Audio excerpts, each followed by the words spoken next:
Israel-Iran war: what could happen if a nuclear site is bombed explained. Israel's recent strike on Iran's Natanz nuclear facility, part of Operation Rising Lion, has reignited concerns about the dangers of bombing nuclear infrastructure.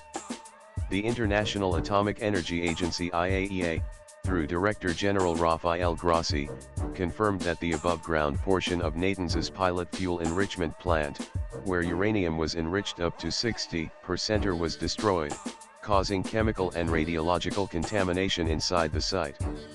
Crucially, external radiation levels remain unchanged, indicating no threat to the surrounding environment. The incident has brought back into focus a critical question: what could happen when a nuclear site is bombed? The consequences vary, depending on what part of the facility is hit, whether radioactive material is present, and how the site is designed. Based on recent developments and past examples, here's a breakdown of the potential fallout from such strikes, including radiation risks, environmental contamination, and long-term geopolitical escalation.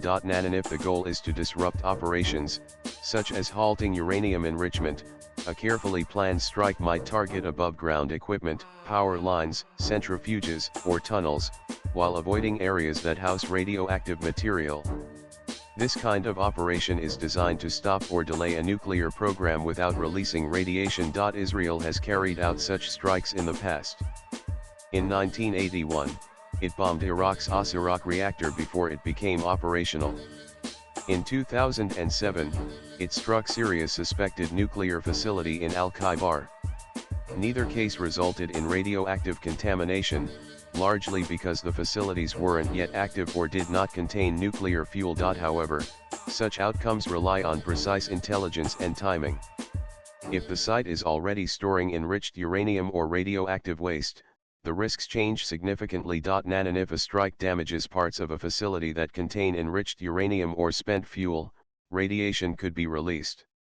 In the case of Natanz, the IAEA has confirmed internal chemical and radiological contamination, though external levels remain normal. The scale of contamination in any strike would depend on the form and quantity of the material, as well as whether the storage systems or cooling mechanisms are breached. Even without a nuclear detonation, which is not possible without a warhead, the release of radioactive particles into the air, soil, or water could affect surrounding areas. This kind of leak could expose workers and civilians to radiation, require cleanup operations, and force evacuations. The spread of contamination would also depend on weather, terrain, and whether the facility is located above or below ground. In the event of an explosion that disperses radioactive material into the air, the site could be contaminated in a way similar to a dirty bomb, a conventional weapon laced with radioactive substances. This wouldn't produce a nuclear explosion but could render parts of the area uninhabitable and trigger widespread fear. This scenario is more likely if the strike causes fires, breaches storage containers, or hits concentrated radioactive powder or gas. Cleanup would be time-consuming and expensive, and the political consequences could be long-lasting. While nuclear facilities like Natanz are typically located in remote and secured zones, airstrikes on them can still cause collateral damage. Secondary blasts, fires, or infrastructure failures could injure plant personnel, damage technical buildings, or disrupt utilities like electricity and water. In some cases, nearby transport routes or logistics hubs may also be affected. Targeting a nuclear facility is widely viewed as a major escalation with far-reaching diplomatic and security consequences. Such strikes could prompt the targeted country to scale back cooperation with nuclear oversight bodies, withdraw from international agreements, or accelerate its nuclear program in response.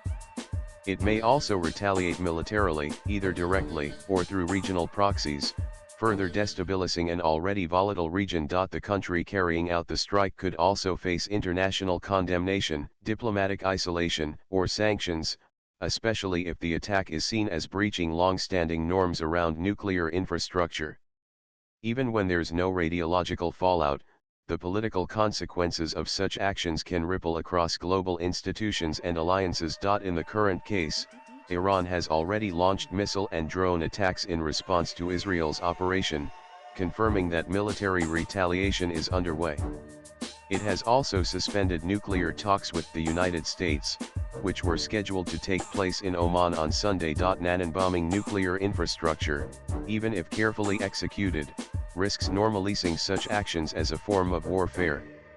It could open the door for similar operations in other conflict zones and increase the vulnerability of nuclear sites, including those used for peaceful or dualist purposes, in future wars. That's why nuclear facilities have historically been treated as off-limits under international norms, not just because of the physical risks involved, but also due to the long-term damage such strikes can do to global trust in non-proliferation frameworks and international oversight. Nanan swipe left for next.